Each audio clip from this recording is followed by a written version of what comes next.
కాసాని గారు ఉన్నారు ఆయన గురించి ఒక కాసాని గారు బడుగు బలహీన వర్గాల ఆశజ్యోతి మనిషి అయినా మేము రెడ్డిలం కానీ ఆయన ఎవరు పోయినా ఎవరింటికి పోయినా భోజనాలు చేపేయడం కానీ ప్రతి మనిషి వస్తే కూడా ఆయన తలుపులు తెరిచి ఉంటాయి రాండి అనే మనిషి ఆయన జిల్లా పరిషత్ చైర్మన్ చేసేది ఆయన ముందు టీడీపీలో ఉండేటోడు కదా ఎట్లా చేసేటోడు టీడీపీలో అంటే కాంగ్రెస్ గవర్నమెంట్ లేనప్పుడు ఆయన ఏం చేస్తారు రాజశేఖర్ రెడ్డి ఉన్నంత వరకు ఆయన మంచి కమతం రామరెడ్డి శిష్యుడు ఆయన మంచిగా అందరికి చేసాడు ఆయన కొద్దిగా ఈ రాజకీయాలు ఏడన్నట్టు అని ఆయన కామ్గా ఉన్నాడు ఇప్పుడు అవకాశం దొరికింది ఇప్పుడు అయినా ఇక్కడ మా చేవేళ్ళ నియోజకవర్గం నుంచి ఎప్పటికి కూడా రెడ్డిలకి టికెట్ ఇవ్వడం కాసాని గారు చాలా రోజుల తర్వాత చేవేళ్ళ నుంచి పోటీ చేస్తున్నారు కదా మీకు ఎట్లా అనిపిస్తుంది చాలా మంచి అనిపిస్తుంది చాలా మంచి అనిపిస్తుంది ఆయన మంచి పరంగా చూసుకుంటే ఎట్లా అంటే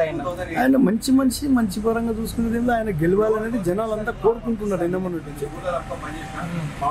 ఆయన చూసారా ఎప్పుడైనా డైరెక్ట్ కలిసారా డైరెక్ట్ మాట్లాడి ఆయన దగ్గర భోజనం చేసినా నేను డైరెక్ట్ చూసినప్పుడు ఆయన ఎట్లా మిమ్మల్ని ఎట్లా రిసీవ్ చేసుకున్నారు అసలు ఆయన అంత మంచి మర్యాదైన మనిషి ఎవరు లేకుంటారు అనుకుంటాను నాయకులలో అంటే భోజనం చేయండి తోలేడు ఇంటికి వెళ్తే నేను ఒక లీడర్ని అట్లా ఉండాలి ఇట్లా అట్లా ఏమని చేశాడు మీతో నార్మల్ పీపుల్ ఎట్లా ఉంటారో అట్లా కలిసిపోయేటాడు మీతో మేము మా ఎమ్మెల్యే నారాయణరావు గారు ఉన్నప్పుడు ఆయన ఇంటికి వెళ్ళినప్పుడు ఆయన పెద్దవాళ్ళు ఉన్నారు ఒక గౌరవం చిన్నవాళ్ళు ఉన్నారు గౌరవం లేకుండా మాట్లాడుతున్నారు అన్న కాసాని గురించి మీరు కాసాని గణేశ్వరు తెలుగుదేశం చంద్రబాబు నాయుడు దగ్గర ఉన్నప్పుడు మంచి వ్యక్తి ఆయన కూడా ఏది మొన్న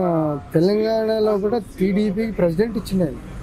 అట్లా గుర్తించిన ఆయనని ఆయన దగ్గర టాలెంట్ కూడా ఉన్నది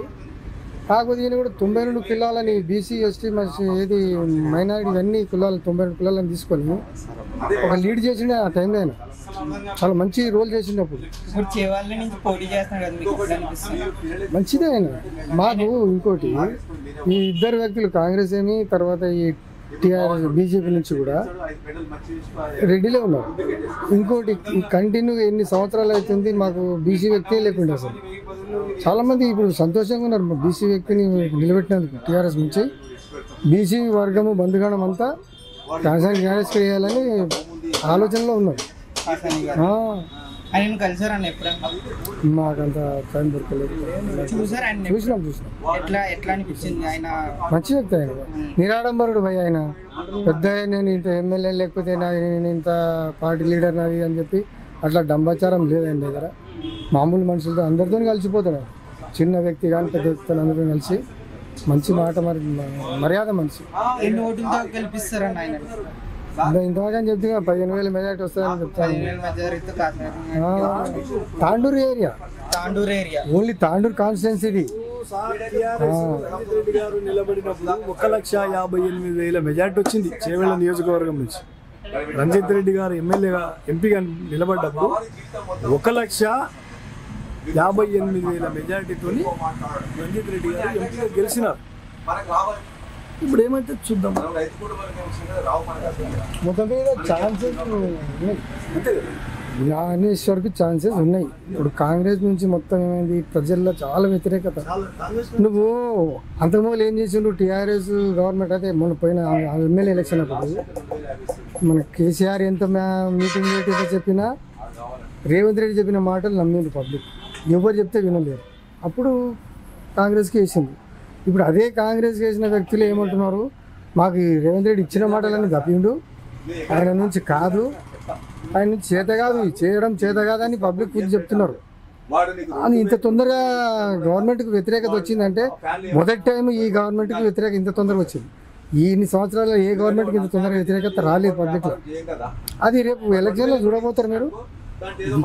టీఆర్ఎస్ ఏది జ్ఞానేశ్వర్ గారు మంచి మెజార్టీతో గెలుస్తారు గ్రామీణ ప్రాంతాల్లో 100% గ్రామీణ ప్రాంతాల్లో 100% ఫుల్ ఫేస్ మీద ఏ విలేజ్ అయినా కూడా 65 నుంచి 70% లీడ్ ఇస్తారు రైతులు కానీ అడుగు బలహీన వర్గాలు కానీ ముద్రాజులు కానీ ఇటువంటి వాళ్ళు చాలామంది మొగ్గు చూపుతున్నారు ఇంకా వారం రోజులు టైం ఉంది కదా మొన్న ఇది ఉండే కేసీఆర్ గారు కూడా ఇప్పుడు బయలుదేరినప్పటి నుంచి కొద్దిగా మూమెంట్ ఎక్కువైంది. మీరు ఇప్పుడు చూడాలి, జనాలు చూస్తారు కదా మాట్లాడలేదు.